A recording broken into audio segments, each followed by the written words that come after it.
I could say a stone's throw or a kite fly from Gaza. He now is a cultural specialist for the American Embassy. He lives in Kfar Saba with his wife and my two grandchildren, his two children. And of course, my wife has all of her sisters and cousins and nieces and nephews there. So we're very concerned whatever happens in Israel. Yeah, I think this needs a listening, so we'll say hi to her.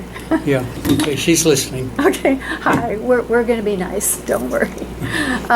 Emily, introduce yourself, please. My name's Emily Alma. My interest comes also partly from my being Jewish. I am Jewish American in my 70s, and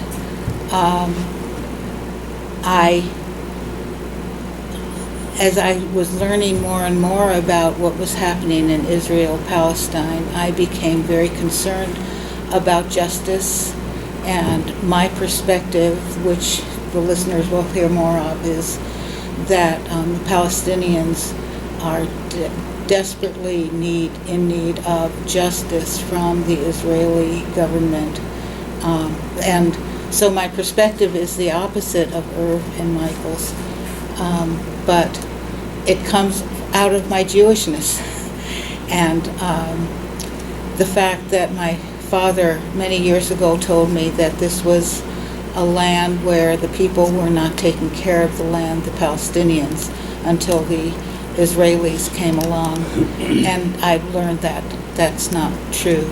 I was in Israel, mostly Palestine, passed through Israel to get to Palestine in 2011, and was deeply moved by the intelligence, the devotion to their families, to the beautiful culture of the Palestinian people. Mm-hmm. George, why don't we hand the mic over to you to tell us about... Thank you. Mm-hmm. My name is George. I'm a Palestinian-American. I've been here for 20 years, and I am retired now. I am very concerned about what is going on between the Israelis and the Palestinians. I believe in peace and in social justice, and I believe peace will be achieved if there is social justice. And I believe that the Palestinians here, especially in the United States, they are not given the chance to represent themselves, or they have no chance to get, in the media or in an occasion like this. So I want really to thank you for giving me the chance to talk about what is going on and what the Zionists of Israel are doing to the Palestinians for the last 70 years, since Israel was established in 1948. What brought you to the U.S.? What was the impetus to come here? I came here to study and to work, just like just like most people. Right. And I've been here for 20 years. I worked and studied, and now I'm retired. Most people have heard of the West Bank and Gaza and Golan Heights, but they don't really know the borders. Would you mind kind of filling us in about what borders Gaza? Yes, well, Gaza and the West Bank, they are part of historic Palestine. In 1948, when the war broke between the Israelis and the Arab countries in general, the Palestinians were part of it. Egypt took care of Gaza, the Gaza Strip, and the West Bank went under the control of the Jordanian government. Now, when it comes to borders, Gaza is 5 miles wide by 25 miles long, so you're talking about Gaza is 125 square miles. But it is a very small strip. Heavily populated. Heavily populated. In that small area, they have 2 million people living. I believe they consider it the third most congested area in the world. Now, on the east, it is bordered by Israel and the north, and from the southwest by Egypt and the Mediterranean to the west. Now, the West Bank, Let's just say a word. Is this accurate that it's not governed by Israel, Gaza, but Israel controls the border, so ingress in Israel and out? and Egypt Yeah. control the borders. Gaza is run by a terrorist organization named Hamas, who are in contention with the Palestinian Authority, which generally takes care of what they call the West Bank. It's actually, historically, it's Judea and Samaria. Palestine actually was never a state. It was, at its last incarnation, it was under the control of the British, under what's called the Mandate for Palestine. And the word Palestine actually is a geographical term. It's not a designation of a people, except in recent terms. Well, the And, UN recognizes yes, the Palestinian unfortunately, non-state. unfortunately, George skipped over a little bit of the history, and there's a very well-known Jewish theologian named Mordechai Kaplan, and one of the famous things he said was that history has a vote, but it's not the law. So we have to pay attention to history, and there's a lot of history in this area. In 1948, the British withdrew from the Mandate. They had actually been fighting both the Arabs and the Jews who were under their domination at that time. And Israel declared themselves a state. They had accepted all of the conditions to become a state, and they decided they would declare themselves. They were immediately attacked by all Arab countries around them. And I do want to point out that the Arab countries were trained and supplied by Britain. That's, Israel was expected to be wiped out. This was the first of the genocidal wars of extinction that were launched against them. So anyway, that's a little bit more of the history. It's always a little bit more complicated. Remember, this is the Well, Middle East, and it's very complicated, long history. there is misinformation here. The Palestinians and the Arabs were not supported really by Britain. In fact, the Jewish terrorist groups, before Israel was established, they were supported by Britain, and they even helped the Jews to immigrate from Europe to Palestine illegally. Even they helped them illegally. Then now, if you want to talk about terrorism, I'll be very happy to do that. Well, I don't want to talk about let's terrorism. Well, you finish. said Hamas is a terrorist let's- group. Yeah, well, Let's- that's their designation. Okay, let's finish the by geography the United States question. and by the European So, Union. Let me go on with the I wanted to geography. do that. I wanted to finish the geography. Yeah. We never got to the geography. People need to realize that Gaza and West Bank are not contiguous. Right. No. So they're separate, and the Golan Heights. So what borders, who wants to tell us what borders the West Bank? The West Bank, it is encircled by Israel from all sides except in the east. That is why the border is the Jordan River, and the Kingdom of Jordan. One of the hardest things I have to explain to Americans, because we're very bad at geography, And history. and history, is the relative spaces that are involved here. And I always start by saying, would you look at a map? And I mean a physical map where you can get the relationships, not at your phone, because it's very hard to get the scale. Israel is a tiny, tiny country. At its narrowest part, it's less than 10 miles across. And on one side, there's Egypt. One side, there's Gaza.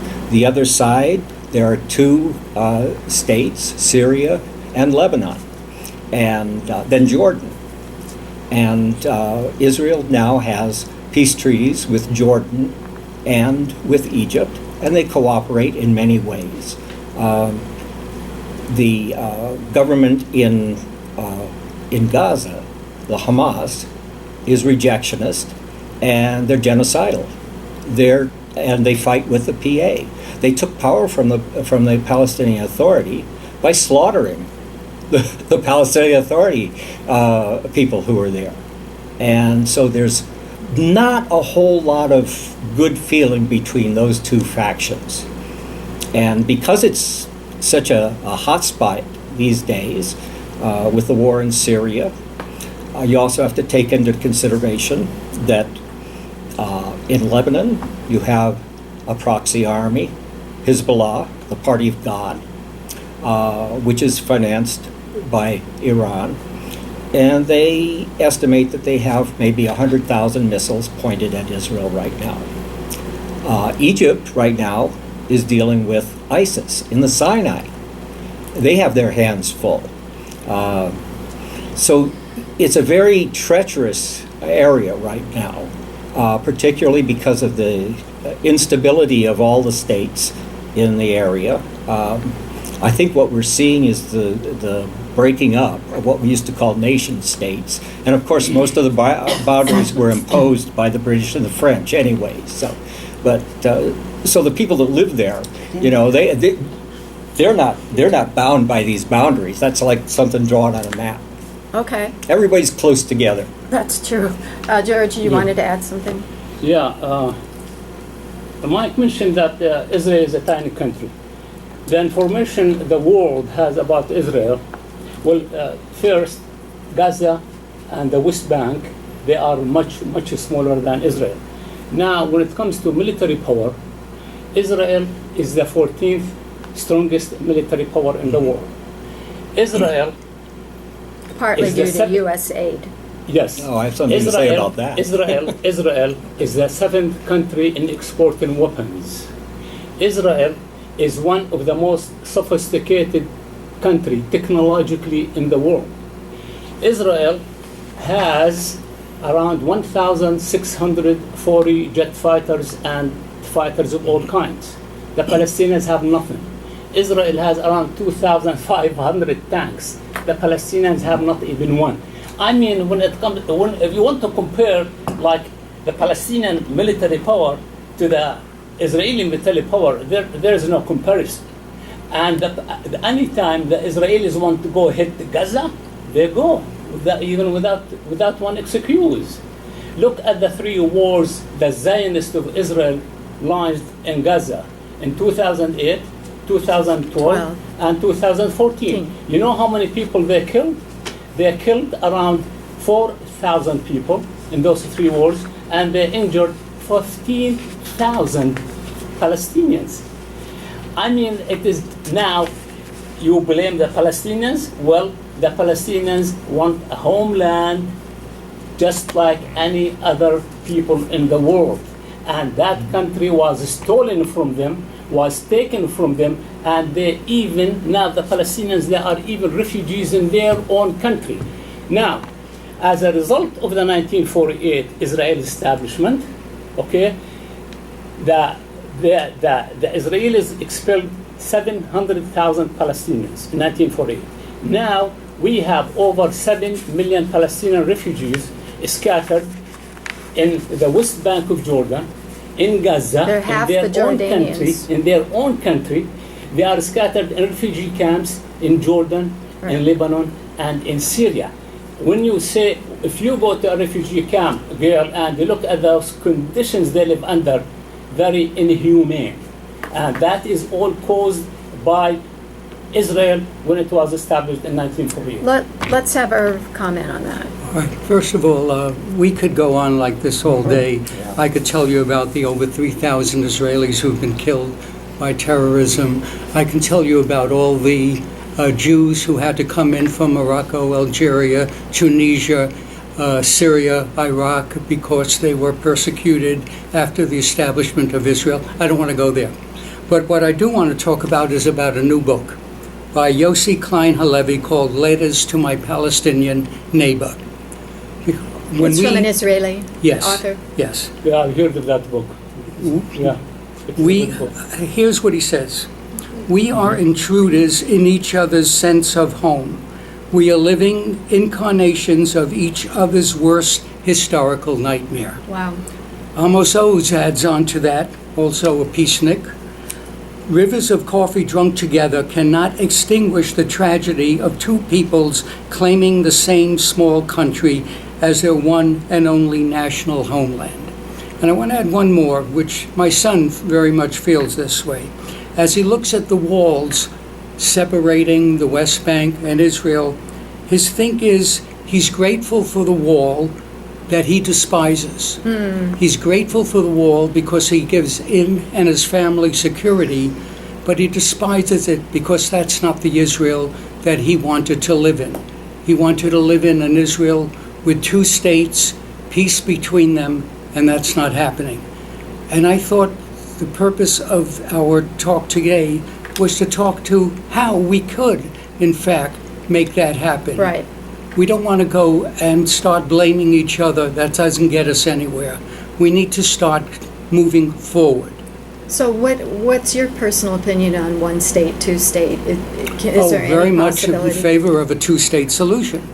The Palestinians deserve their own state. Israel is making it very difficult for them to have their own state.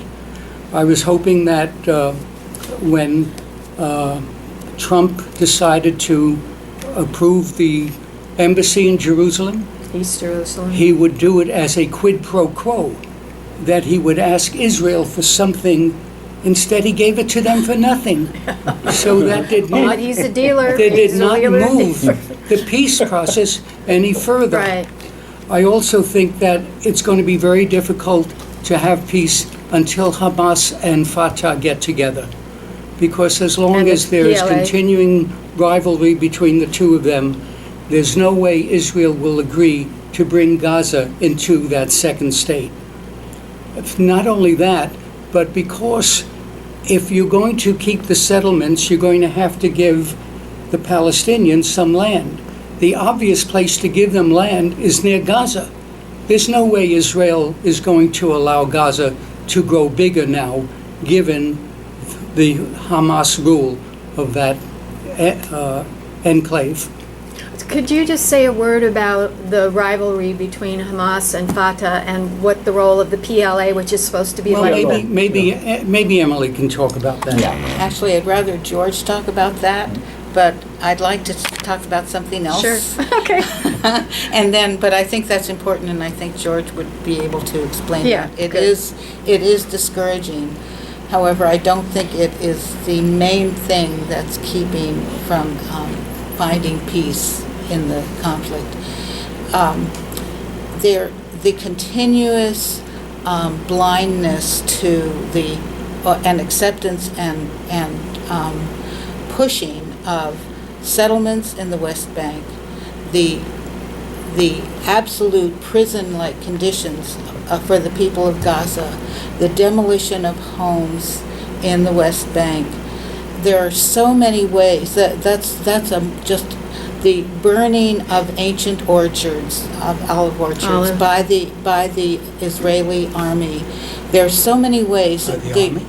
by the IDF and by the settlers. Oh, check your facts. The settlers more than the idea.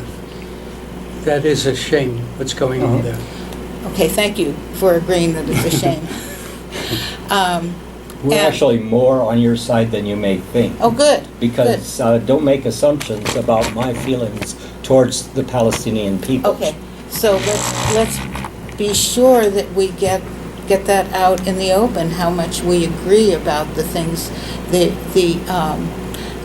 the way that Israel, the present government of Israel is oppressing the Palestinian people over and over and over again in the name of security, and yet the terrorist attacks, which were dreadful, that ended 18 years ago, I think it's 18 years, something like that, from the Palestinians, the suicide bombings. That was a terrible time, and yet these are people who were cornered by the injustice that had happened to them.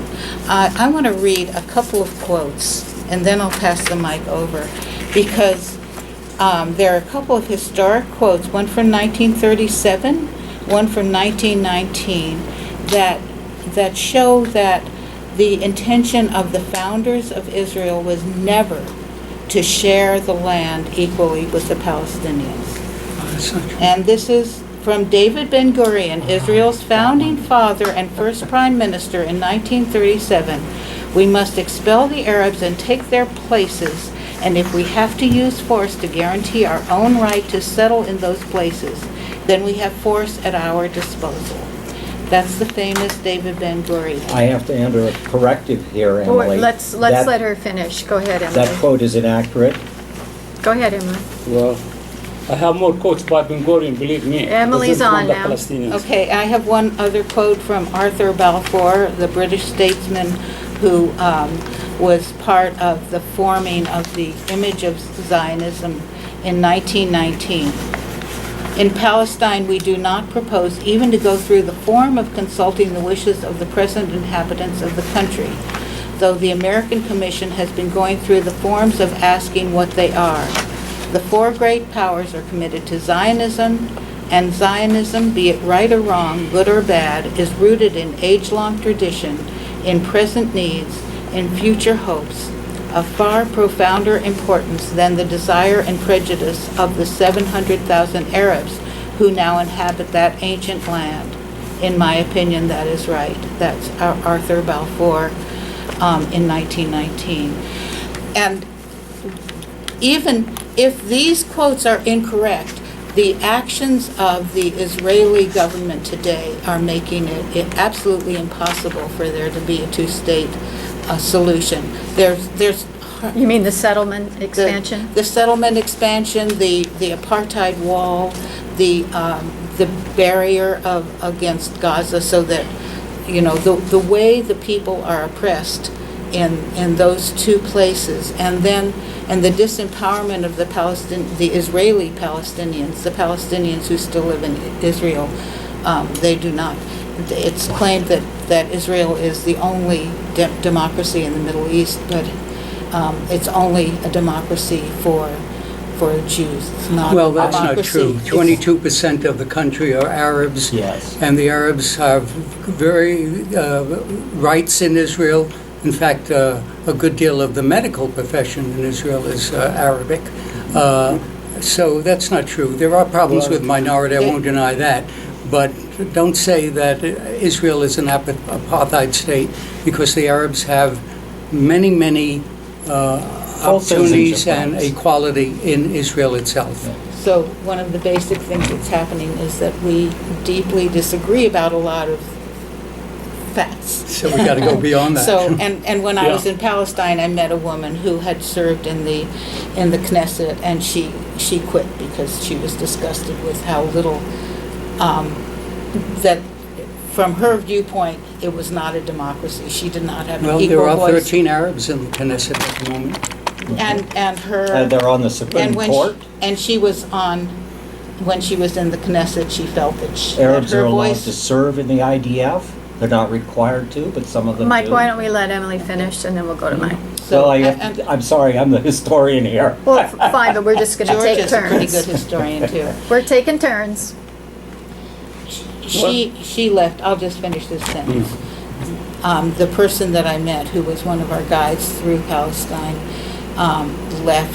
quit in disgust because she felt that she did not have equal voice with the Israeli representatives to the Knesset. That's all I'm going to say. Well, just Okay. let me ask you, what do you think would have to change to have a two-state solution? Everyone says a one-state solution, mixing Palestinians and Israelis wouldn't work because there's more Palestinians, right? Well, it seems that to have a one-state solution would mean that the Israelis giving up the desire for a Jewish homeland. Personally, I'm Jewish by birth. I'm kind of Buddhist, spiritual, pantheist, kind of my religion. I don't need a homeland for my religion. I think that that countries are political entities, and that it would be very appropriate for it to be a one state where all people were equal. And I think that then the Israelis would not have to worry about security, because the apartheid wall would be taken down, the walls around Gaza would be taken down, there, I don't know how the solutions would be politically between Hamas and Fatah, but and all the disharmony among Israeli government bodies as well. But to me, that's the only appropriate thing to do, especially because the settlements have taken up so much of the land that it's no longer viable. Michael, you wanted to correct something? Oh, I forgot. There's so much that I'd love to correct there. Let me add something here about the one-state solution. Good. There was a time, not a few years ago, where Moshe Arens, who used to be the defense minister, and Reuven Rivlin, who I named is now president, when he was Speaker of the Knesset, they talked about a one-state solution. But it would not conclude Gaza. They felt that with the West Bank, with about 1.5 Palestinians in the West Bank, they could include that in Israel proper without Who are Gaza. you talking about, Irv? Who did that? Moshe Arens and Reuven Rivlin. Moshe Aaron. Yeah. Yeah. And what would they do with Gaza? Well, Gaza. By the way, let's not let Egypt off the hook when it comes to Gaza. Really. Egypt is as responsible as Israel. Well, maybe not as responsible, but certainly restrictions. they have their role in keeping Gaza locked up. Right. And why? Because they're afraid of Gazans. They're afraid of Hamas. Just recently, they bombed and flooded out a number of the tunnels that not only was Hamas building into Israel, but they were building into Sinai as well. We wonder why Israel keeps out construction material from Gaza. Why doesn't it let them build homes? Look at the 32 tunnels that the Hamas has used with those construction materials, and then you can figure out why. Well, Gayle, Sure. Oh, regarding this, okay, now, why you think Hamas and the Palestinian resistance in Gaza Strip, why they building tunnels? Because they are surrounded, they are besieged by the Israelis and by the Egyptians, and if they let the Palestinians live freely, they don't restrict their movement, they provide them, they let the Palestinians have human rights, the Palestinians are not going to dig tunnels. That is one thing. Secondly, when it comes to a state, two-state solution.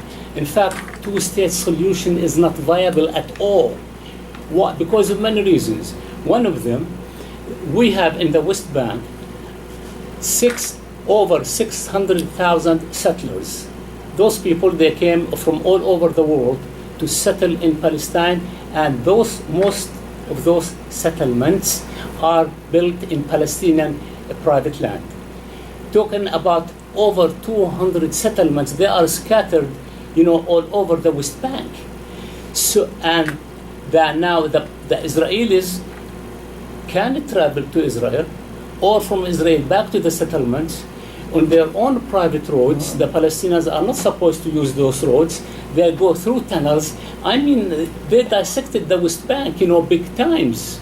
So and if you look at the map of the West Bank now, you find a small Palestinian city here, a small Palestinian town here, and they have to go through so many checkpoints, imposed on them by the Israelis. The best solution is to have one state. This idea of one state, if you go back in the literature of the PLO, the Palestine Liberation Organization, one of the main thing in their charter was they want to establish a secular, democratic country in Palestine for Jews, Christians, and Muslims to live in peace. But what stopped that from happening? The Zionists who control Israel. Well, let's a little correction. I agree with a lot of what George says, that the settlements are a burden and they are improper, if not illegal, based on international law. I don't think there are 600,000. The figure is usually 400,000 and about 100 settlements, not 200 settlements. But I don't want to quibble about that. But the fact of the matter is that, let's look at Gaza for a moment, okay? There was an election. Fatah was running Gaza. Hamas won the election in 2007, and then there was a coup d'etat, and they took over Gaza from Fatah. It was a civil war, basically. And that was the point when Hamas made it very clear that their charter called for the destruction of Israel and the taking over of the entire country. What was Israel supposed to do? You know, they Sharon got everybody out of Gaza. A number of American Jews paid money so that they could have the vegetation and the floral areas there. They were completely destroyed right away. And Israel is, you know, they don't know what to do with Gaza, basically. Right now, there are kites flying out of Gaza, burning up Israeli agricultural lands and natural wildlife areas. Israel doesn't know what to do about that. It doesn't want to shoot the people who flying the kites. It's the kites with the pipe bombs. Well, not so much pipe bombs. They're putting flaming kites, putting combustible materials on Molotov kites. cocktails. Send them over. I mean, it's really ingenious, but and Israel doesn't know how to. Low-tech. But the fact of the matter is destroying Israeli lands and scaring to death the thousands of people who live there, who live right there where my son was teaching, and so we're still in a very, very difficult position there. So let's move on again, and let's talk about how do we get this thing settled. And the answer is nobody knows. Nobody knows. No, well, see, And I- it is not really very simple. Very simple. All right. If the Zionists of Israel recognize the rights of the Palestinians to live in peace in their own country, if they stop building settlements and they ask the Israelis, who are, I am very sure, How do you guarantee the Israeli security, though? 600,000 settlers live in the West Bank and in Jerusalem. If they pull them out and they say, okay, you go back to Israel, and this land of the West Bank and Gaza belongs to the Palestinians, and let us have friendly relationship with you. Now, let me It's not gonna happen. let me mention one more thing here. In fact, the Arabs, the Arab League, which has 23 countries in it, in 2002, they came with a resolution. They told Israel, listen, you give the Palestinians Gaza, you give the Palestinians the West Bank, you give them East Jerusalem, and we will, all the Arab countries and all Muslim countries will normalize the relationship with you. That was in 2002. They readdressed that, the Arabs, they readdressed that in 2007, and they also readdressed that in 2017. But what did the Arabs in general and the Palestinians in particular get? Nothing. The Palestinians have been negotiating with Israel for the last 25 years. Each time they go to the negotiation table, they lose. They are not getting anything from Israel. And look at the situation in Gaza. I mean, let us be reasonable. I agree with you, George. Gaza is a terrible mess, and it's an ecological disaster.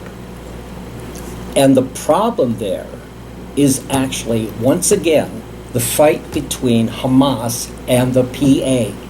Because even though Israel supplies electricity to Gaza, it's controlled by the PA. And every time they try to get the water system working, and believe me, it's terrible. There's raw sewage goes into the Mediterranean. The aquifer is completely polluted. Israel and Jordan are cooperating, trying to work out the water stuff. But you have the rejectionist government of Hamas standing right in the way. And they go so far as, when I was there just last month, they blew up their electrical supply so they could blame Israel for that. Well, They blew up their own humanitarian aid checkpoint Well, you know, so they could blame Israel. Hamas has got an additional problem because Hamas has got Islamic Jihad Yes. now, which they cannot quite control. Right. And Egypt's got ISIS there as well, and they're afraid that Islamic Jihad, using those tunnels, is supporting ISIS. I don't believe Hamas is supporting ISIS, but I do No, they believe are that not. Islamic Jihad is supporting Yes. ISIS, and so it makes a resolution even more difficult. I'll ask George, Why Yes. can't Hamas and Fatah get together? What is holding that up? Yeah. Well, that is a good question. And the thing is this.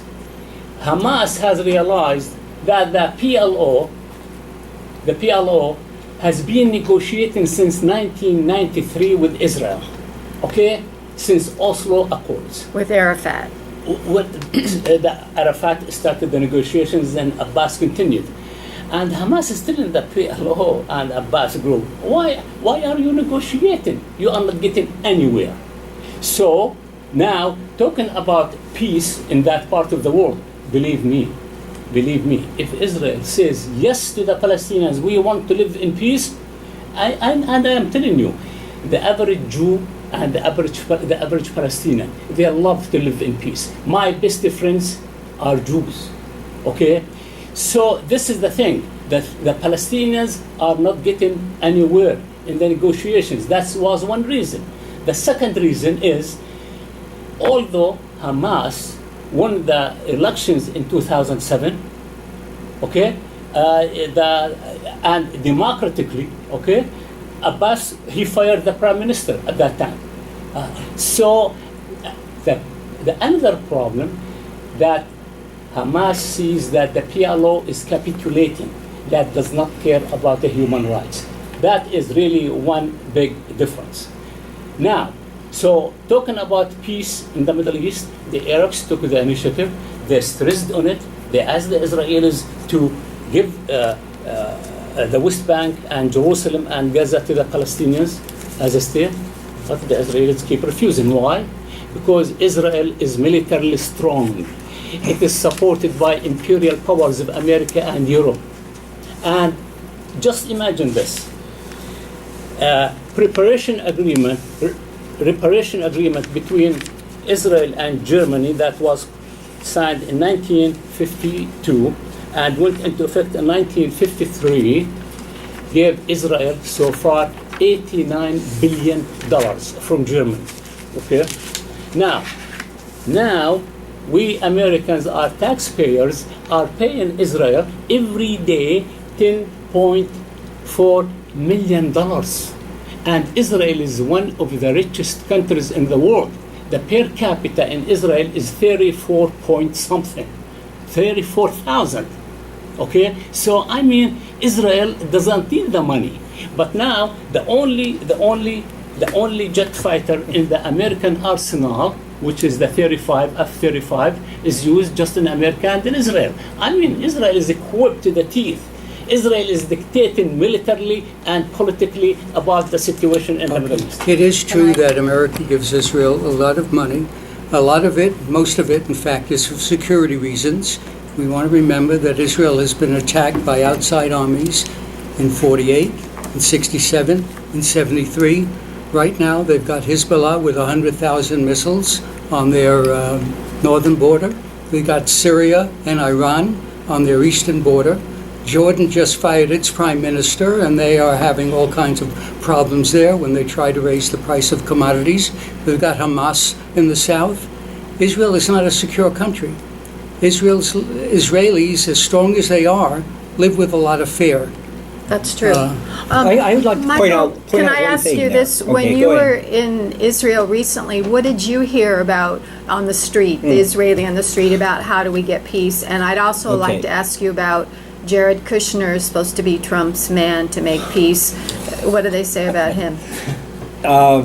Perhaps I should start with that one.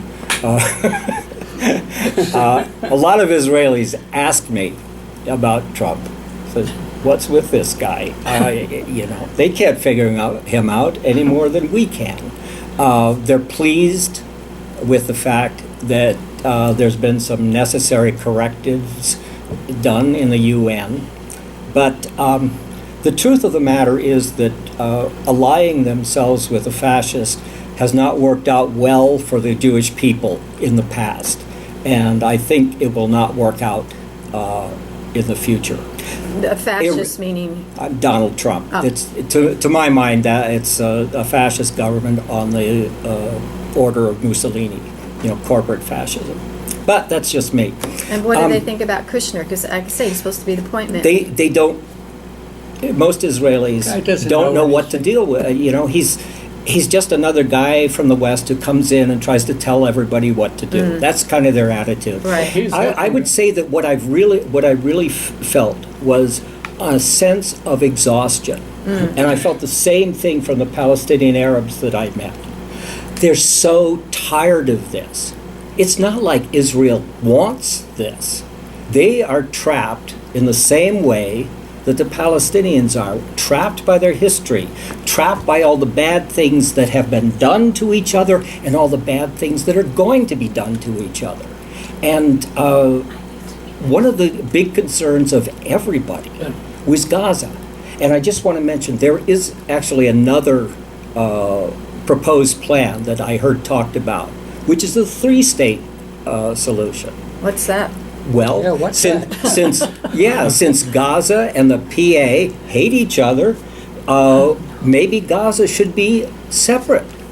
So And they're talking. There's some talk. That's not a solution. No. I'm just saying. It's not my solution. I'm just saying I heard it. No. It's not going And to work. it has some attractive aspects, though. The idea of pouring a lot of work into infrastructure there and not diverting all of the materials to war would improve their lives so much. See, that's where I'm coming from. Yeah. I want people to get better in their lives. I don't, and they deserve to have a better life. Yeah. It's just I'm not willing to have more Jews die for that.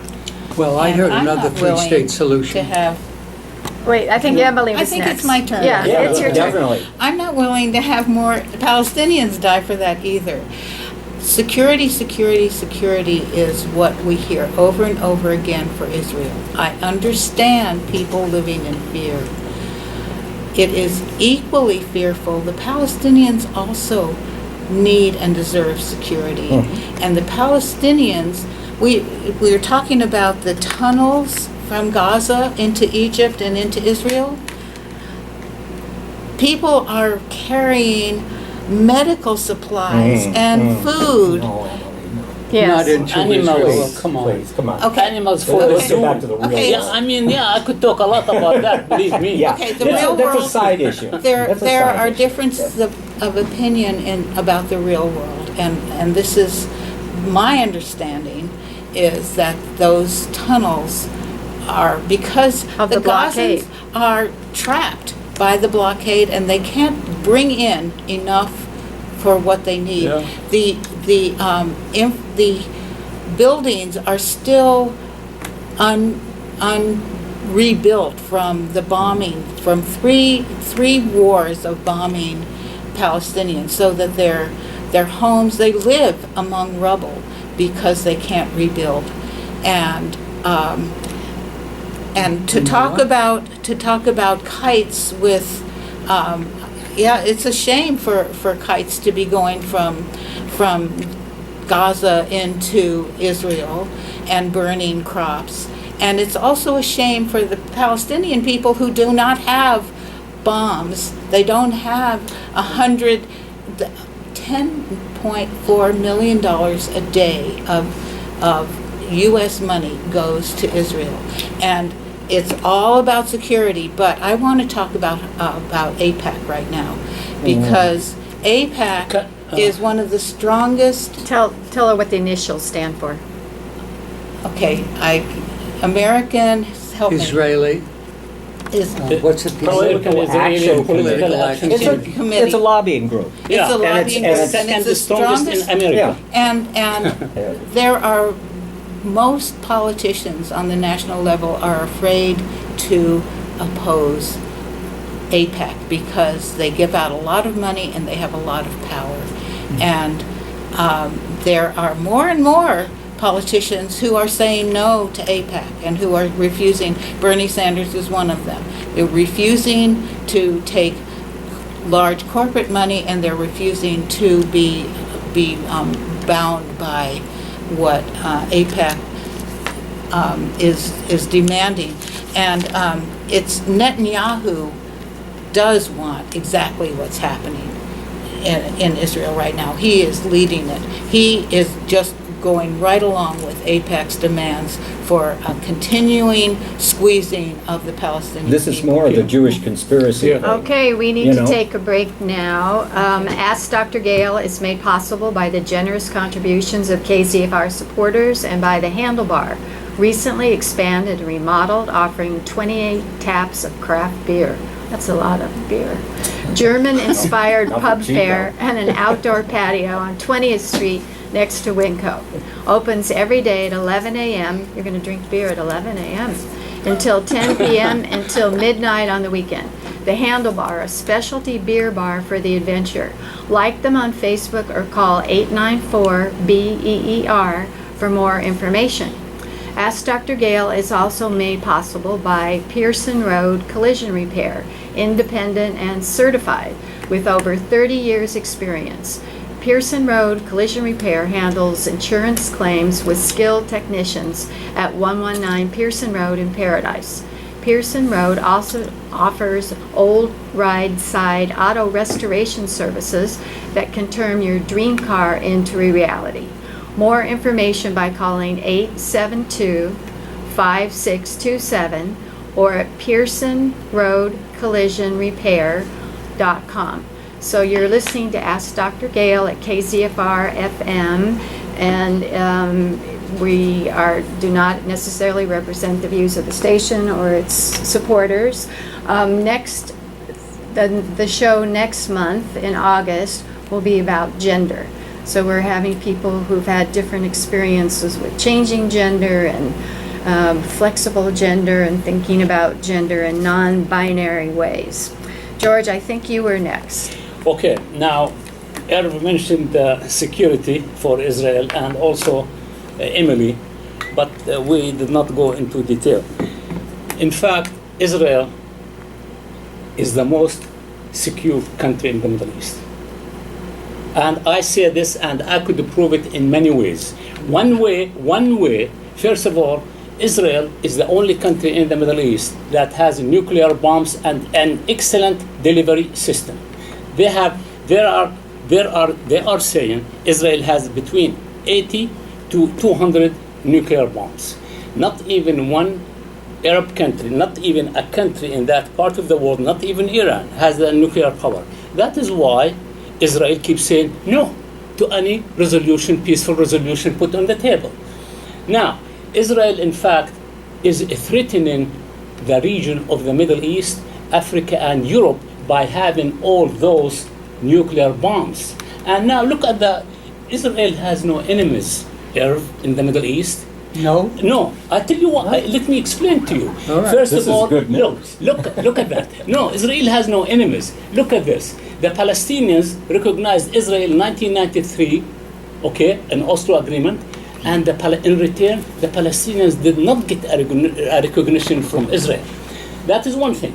Well, Secondly, wait, the PA recognized Israel. Hamas did not recognize the Israel. PLO, no. The agreement, the 1993 Oslo Accords took place between the PLO and Israel. Hamas was not involved. Right. But the PLO recognized the right of Israel to exist. They denounced terrorism.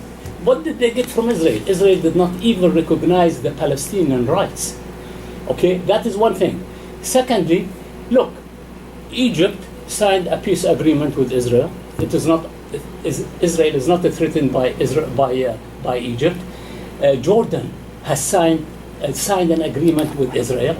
Okay, and now look what is happening in the Gulf states. They are fighting among each other to normalize the relationship with Israel.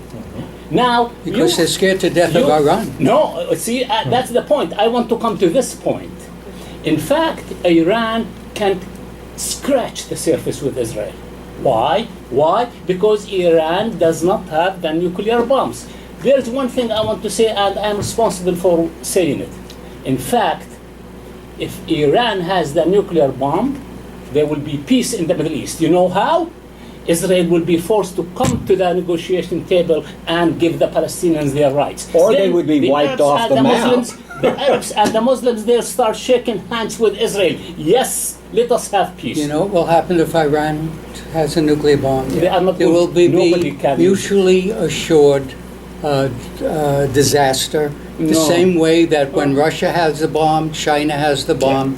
It's now it cancels it out, and I don't believe that would be. Well, and although we're Israel arguing is that quite might scared about makes it. right, and that's kind of grim, that Could- we're saying that we can only have peace, whoever has the Well, biggest yeah, weapons. mutually Could I, assured could I say a destruction. little thing about there's this common theme out there that Israel is this huge military power.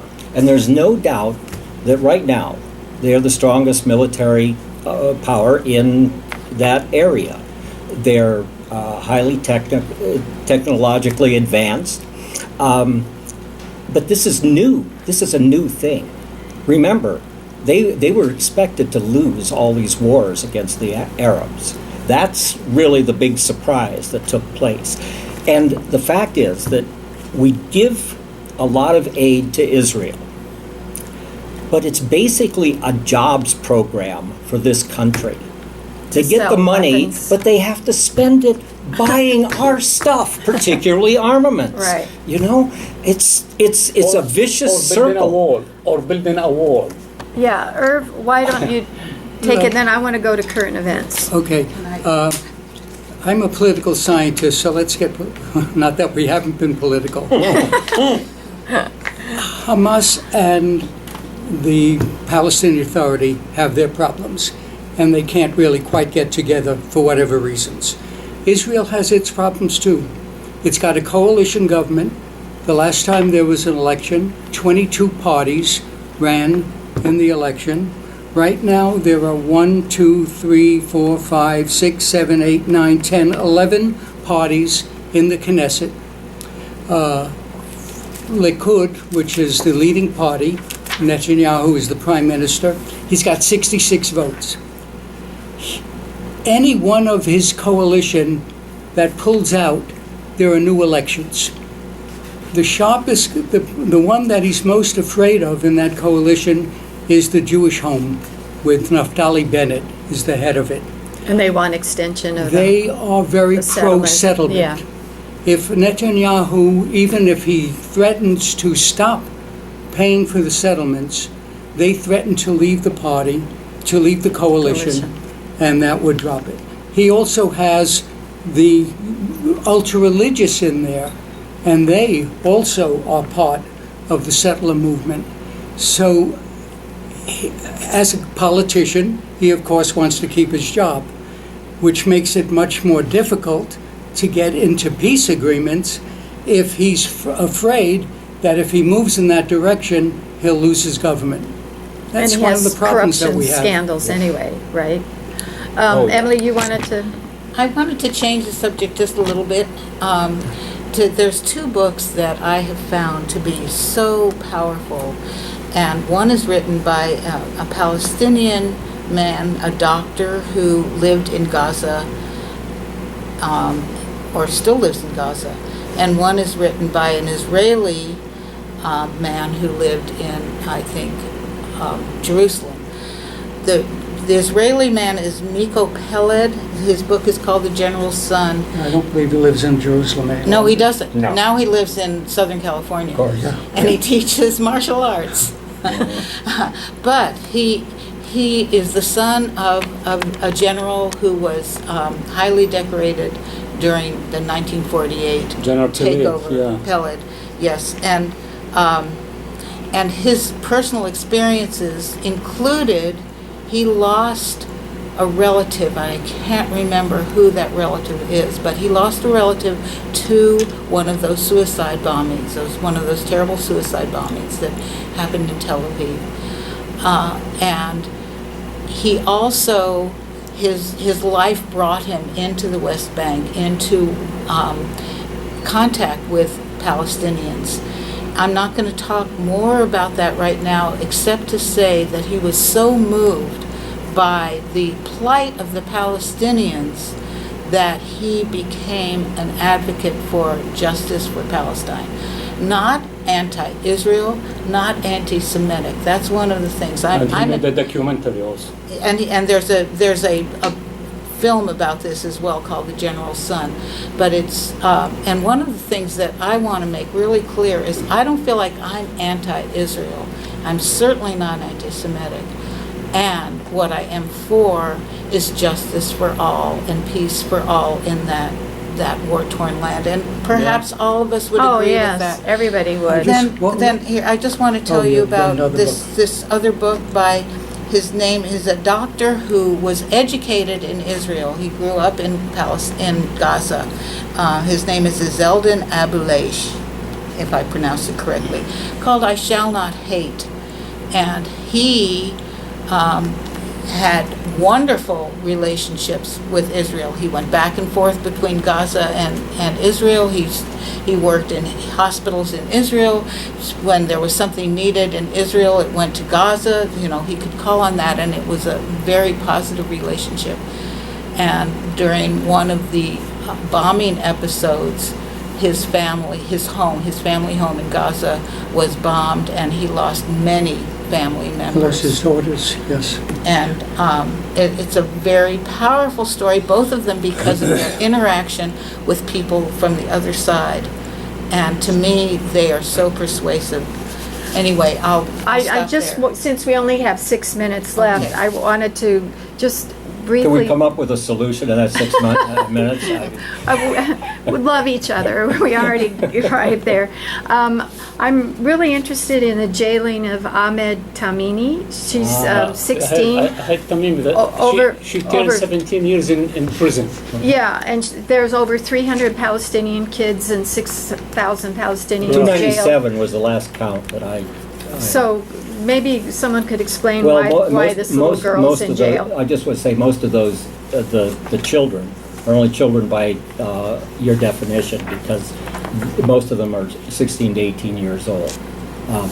You know, different cultures They're still children. have different ideas of the age of majority and the age of when you're adult. So, but that's irrelevant. I don't believe that any kid should be in jail. Certainly not the ones that are in this country that are in jail right now.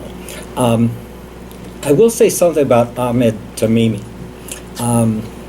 She's very personable. She's made herself a video career out of provoking Israelis and filming it when they react. The most recent one. She comes from, incidentally, from a family that has convicted terrorists in it. They're very active. They have a demonstration every week in their village, and then they film these incidents and put them out on YouTube. So she's very savvy when it comes to media.